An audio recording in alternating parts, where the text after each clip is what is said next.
मेरै के अरे 5वटा छोराछोरी बाबामा गर्दाखेरि 7, 8, 9वटा थियो हुनुहुन्थ्यो। अब सासू र बित्नु भयो। अहिले चाहिँ सबै अब आजकलको बच्चाहरू सबै बजार झाऱ्यो, बुढाबुढी मात्रै हो बाबु।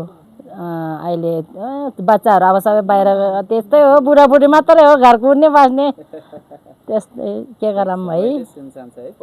हजुर रमाइलो। फेरि यसो दसैँ तिहार आउँदाखेरि फेरि झ्यापझुपै हुन्छ, छोराछोरी सबैको आउँछ र एकदम रमाइलो हुन्छ हाम्रो टोलमा। फेरि बाजे एउटै अनि पछि बाजेहरूको अब छोरा निस्किनु भयो नि त है, हाम्रो ससुरा त्यहाँबाट हाम्रै पालोको भनौँ। अनि त्यस्तै छ अब 3 पुस्ता गयो भनौँ यो घरमा।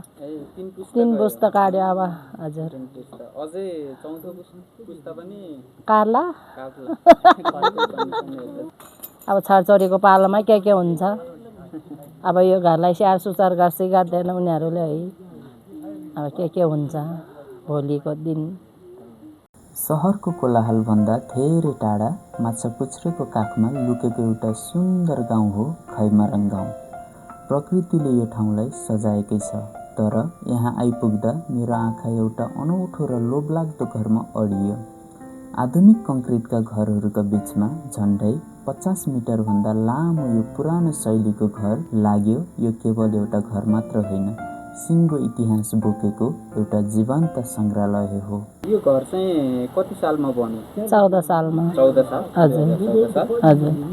अनि कति परिवार बस्नुहुन्छ नि यो घरमा चाहिँ? यहाँ परिवार त पहिला त थियो मेरै के अरे 5वटा छोराछोरी बाबामा गर्दाखेरि 7, 8, 9वटा थियो हुनुहुन्थ्यो। अब सासू र बित्नु भयो। अहिले चाहिँ सबै अब आजकलको बच्चाहरू सबै बजार झाऱ्यो, बुढाबुढी मात्रै हो बाबु। कहिले आउँछ छोराछोरी छोरा बुहारी। भनेको एउटै परिवार नै बस्नु?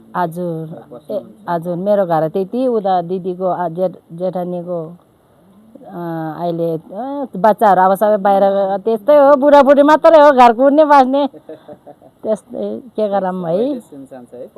हजुर रमाइलो। फेरि यसो दसैँ तिहार आउँदाखेरि फेरि झ्यापझुपै हुन्छ, छोराछोरी सबैको आउँछ र एकदम रमाइलो हुन्छ हाम्रो टोलमा। फेरि यो घर चाहिँ जस्तै कि एउटा बनाएर त्यसमा जोडेको चाहिँ हैन, एकैचोटि नै बनाएको यो? जोडी बनाएको हो बाबु।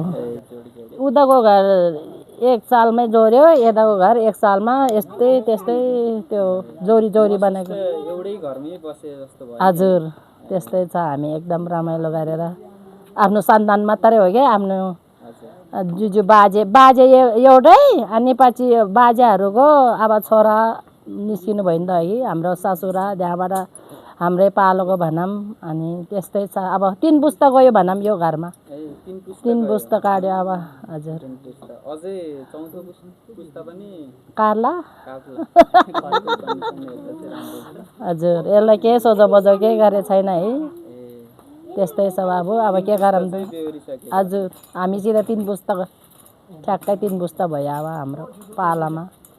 अब छोराछोरीको पालामा के हुन्छ अब यो घरलाई स्याहार सुसार गर्छ गर्दैन उनीहरूले है। अब के हुन्छ भोलिको दिन।